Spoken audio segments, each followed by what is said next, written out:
You already know that Hawaii is going through something really serious right now.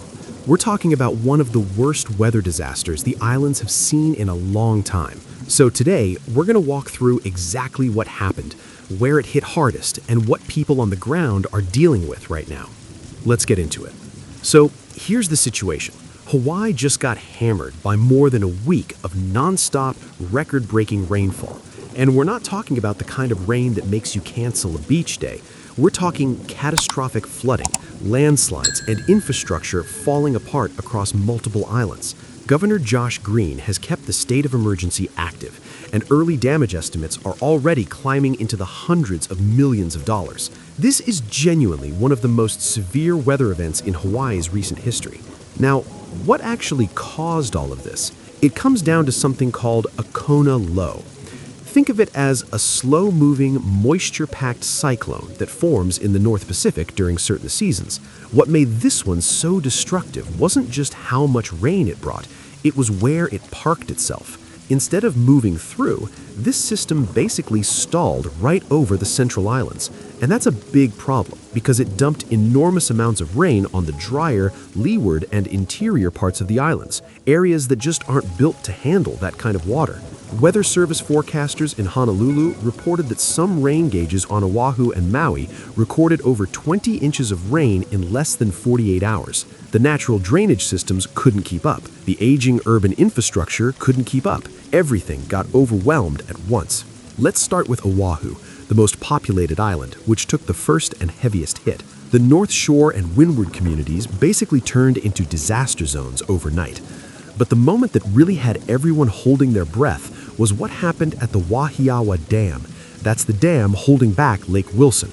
As water levels surged to levels nobody had seen before, authorities genuinely worried the dam could breach. If that happened, the downstream community of Wahiawa could have been wiped out. Thousands of people were told to evacuate in the middle of the night. Fortunately, the dam held. But this whole incident has opened up a very uncomfortable conversation about how old and how vulnerable Hawaii's dam system really is. Down in Honolulu, the Manoa stream overflowed and sent a wall of brown, debris-filled water rushing through residential neighborhoods and straight through the University of Hawaii at Manoa campus. Cars were swept away. Basement apartments flooded in minutes. The Honolulu Fire Department and the Hawaii National Guard ended up performing over 300 high water rescues across the island.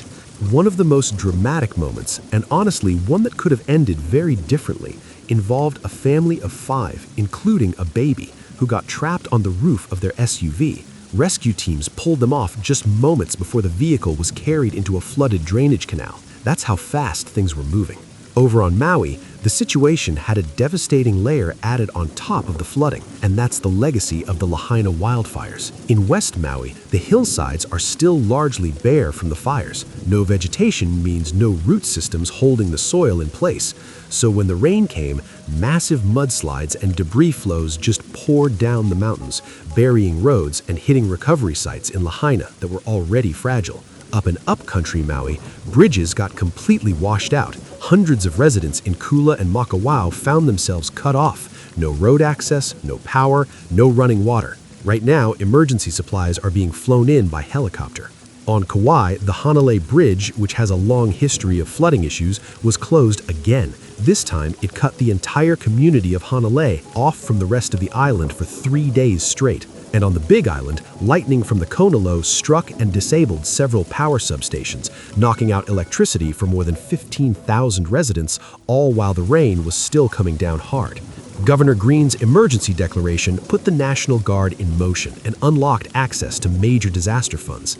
And the damage assessments coming in are sobering. More than 40 bridges across the state need structural inspections. Coastal highways have been eaten away by erosion. The state health department has issued a brown water advisory for all the islands, meaning runoff carrying pesticides, animal waste, and raw sewage has made it into near-shore ocean waters. That's a serious threat to Hawaii's coral reefs and to public health. Farmers on Oahu's North Shore and in central Maui are reporting near-total crop losses. Leafy greens, tropical fruits, basically gone. That's going to show up in grocery prices soon. And as the rain finally slows down and people start going home, many are walking back into houses filled with thick, foul-smelling mud. The cleanup ahead is enormous. Now, let's zoom in on one of the hardest-hit areas, Manoa Valley in Honolulu, because what happened there really tells the full story of this disaster. Manoa is known locally as the Rainy Valley of Oahu. It gets more rainfall than most parts of the island, and the geography plays a huge role in that.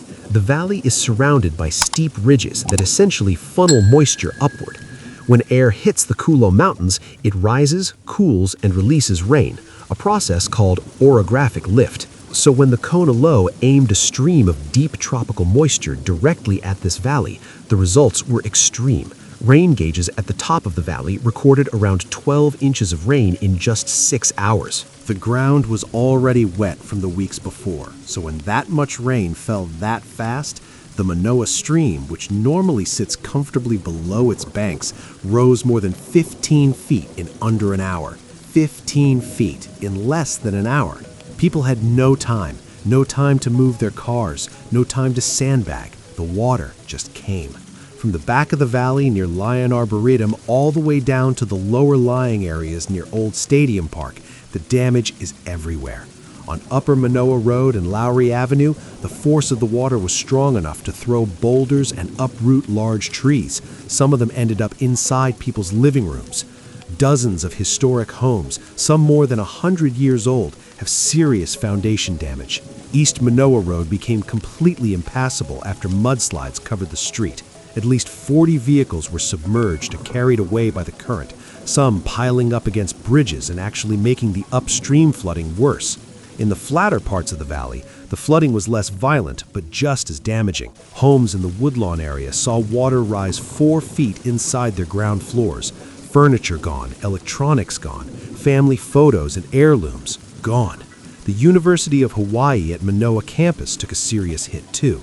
Hamilton Library, which sits at one of the lower points on campus, had its basement flood. Staff and volunteers worked through the night to carry rare Hawaiian and Pacific collections up to higher floors before the water got to them. The athletics complex and practice fields were buried under silty water. Sporting events have been canceled. Multiple dormitories were evacuated after ground floor units became unlivable. The university opened an emergency shelter at the Stan Sheriff Center for students who had nowhere else to go. Hawaiian Electric reported that flooding short-circuited transformers throughout Manoa, leaving around 4,500 customers without power. And because the valley roads are still blocked by mud and debris, repair crews are having a hard time even getting to the equipment that needs to be fixed. The Board of Water Supply has put out a boil water advisory for Manoa residents. The concern is that broken sewage lines may have contaminated parts of the fresh water system. Engineers from the Department of Transportation are inspecting bridges over the Manoa Stream, particularly at Woodlawn Drive and Lowry Avenue, where structural cracks have been reported. Those crossings are closed to heavy vehicles for now. In the middle of all of this, you're seeing something really powerful happening in Manoa. People who barely knew each other a week ago are out in the streets, side by side, shoveling mud out of each other's driveways. One longtime resident, a retired school teacher named Kenji Tanaka, described what it was like when the water hit his home. He said he's seen Manoa flood before. He was here for the 2004 flood, but this was different. He said the water didn't just rise, it roared. And he credits his neighbors for helping him get to the second floor in time. The Honolulu Fire Department performed over 50 swift water rescues in the valley alone. And as of Tuesday afternoon, there have been no confirmed fatalities in Manoa. Given everything that happened, that is genuinely remarkable. All that water flowing out of the valley carried a lot more than just mud. Motor oil, sewage, silt, and debris all flowed through the Alawai Canal and out into the ocean near Waikiki. Health officials have closed Waikiki Beach, yes, one of the most famous beaches in the world, because of dangerously high bacteria levels and because there's submerged debris in the water that poses a real hazard to swimmers and surfers. Biologists are also worried about native freshwater species in the Manoa Stream. The force of the current may have wiped out populations that have been there for generations. Damage estimates for the Manoa area alone are expected to top $150 million, and local leaders are starting to speak up.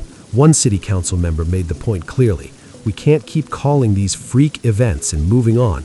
As global temperatures climb, Kona lows are pulling in more and more moisture. The infrastructure needs to be upgraded. Stream maintenance needs to happen. There needs to be a real plan. One more area we need to talk about, Kamehameha Highway, which is basically the lifeline connecting Oahu's North Shore and Windward Coast communities. After this storm, that highway has essentially been turned into a series of disconnected segments. Landslides, river flooding, and coastal erosion have made huge stretches of it completely impassable.